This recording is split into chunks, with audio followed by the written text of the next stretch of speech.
going up against Hollywood this week. What's that going to feel like emotionally going against a guy you were so close with? Yeah, he was here obviously for a while. Fast guy. So it'll be. I know he's wide receiver one here, wide receiver one there. So obviously a guy we got to keep a lot of eyes on. Kind of know where he's lined up at all times. But I'm sure once Raven, always Raven. But when you're on the other team, not so much. But it'll be exciting to match up against him. Do you feel like practice reps will help, when it comes to facing him in a game? Yeah, you'll have to pull up some of the archive film for sure. But speed, it's hard to match that speed without him being right there in front of you during the week and in the game. So we'll have a little bit, know how he moves a little bit, but he's added a little bit of sauce to his game. You obviously, just like you went against Marquise, going against Zay every day in practice. Did you know right away that he had special stuff? And if so, what about him makes him different than like the average guy? Zay. Mm-hmm. Yeah, I think when he first got out there, he was actually. I saw clips of him pre-draft, and I was thinking to myself, man, I hope we draft this guy so I don't have to guard him. So that was the viral clips I saw pre-draft. But then he got here and kind of right away he was able to, really, get steps on receivers. On corners, releases, catching the ball. He's a small guy, but he plays really tough. I think that's one of the more surprising things about a small, quick guy like that. He's not a guy that catches it and kind of, tries to just get out of bounds or get down. He'll sometimes go into contact and everything. So he does a lot of things that makes him, a really good receiver. You guys have a lot of big personality, confident players on this defense. How do you think that shows up on Sunday in the way that you guys play?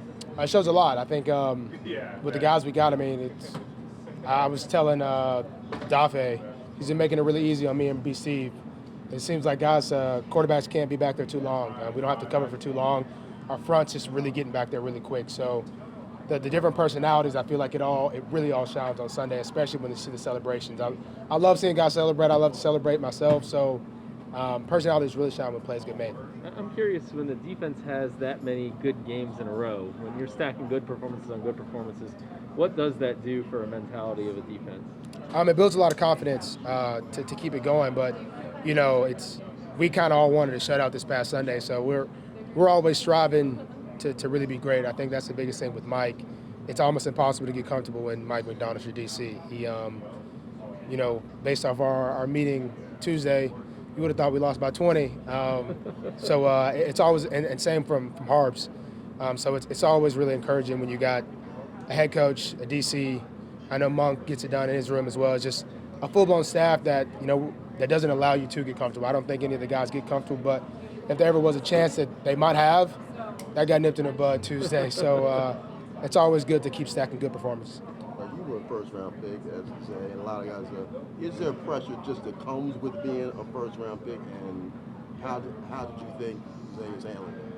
I think he's handling it really well. I think there's definitely pressure being a first-round pick, especially at this organization. You want I think when I was a first-rounder, you think you got to get the B word. You don't like that buzz unless it's a Hall of Fame. So that's something you kind of try to get away from. I remember me and Kyle joke around. He had a rough game or two early on, and he was like, we look back at it now like we're looking like a bust for a little bit there. So Zay's, I don't think anyone can even mention those words about Zay so far. So if he just kind of keeps doing what he's doing, putting his head down and working, he'll be fine. Marlon, is there anything about what Gino Stone's been able to do that's surprised you, or is this just what you've come to expect from being around him as long as you have? Talking with Gino, being one of my better friends on the team, if you look at his goals that he showed me, what he's doing right now is really nothing new. I think he's already exceeding his goals actually. But I think to lead the league, I don't know if that was on anyone's bingo card, but anytime he's come into games, he's always made big plays, and I think you saw that a lot every preseason. So it doesn't really surprise me. Just the more reps he's gotten, the more and more he's improved. I guess if you've been asked this, but anytime you go against a one-win team, people will talk about letdown. How does this team avoid any chance of having a letdown game? I think you just come out and kind of treat them the way you've treated all the other games. I know they're the the thing about a one-win team is they're hungry for that second win or a winless team. So they're going to come out, play hard. We just got to play a little bit harder. You talk about first-round picks. How surprised were you when Marquise was traded and that whole thing went down? I was pretty surprised because I texted him and he didn't text me back. So he kept that. I guess the whatever. I guess it was a known deal for a while. That reports that came out. So it definitely did surprise me to trade away your number one receiver like that. But it was very surprising. But obviously, I think we got good value for him, and I think it was a mutual thing. So when I found it was mutual, it wasn't as surprising. Did he eventually text you back? I don't know if he ever texted me back. I think he might have been too excited going with Kyler as college quarterback. But I understood he had to keep the secret in. So but I look forward to going against him Sunday. Marlon, I don't know how much time you kind of spent thinking about a question like this, but how strong is the coaching on this team? So many guys on this team seem like they're playing the best they've ever played. Guys who were stars a couple of years back come to this team. Guys like Kyle Van Noy, rejuvenated. I mean, do you think about kind of a subject like that, just how deep the coaching staff here is? Yeah, it's really deep. I think we don't have a shortage of coaches at all. We do a lot of different walkthroughs, get a lot of guys playing, and it's really right now just a really good team camaraderie. Nobody's really complaining. There's no drag. The coaches are really, there's no like bad blood anywhere in there, and I think that's really helping a lot of guys. There's a lot of positivity. You're getting the work in when the coaches aren't letting you get relaxed.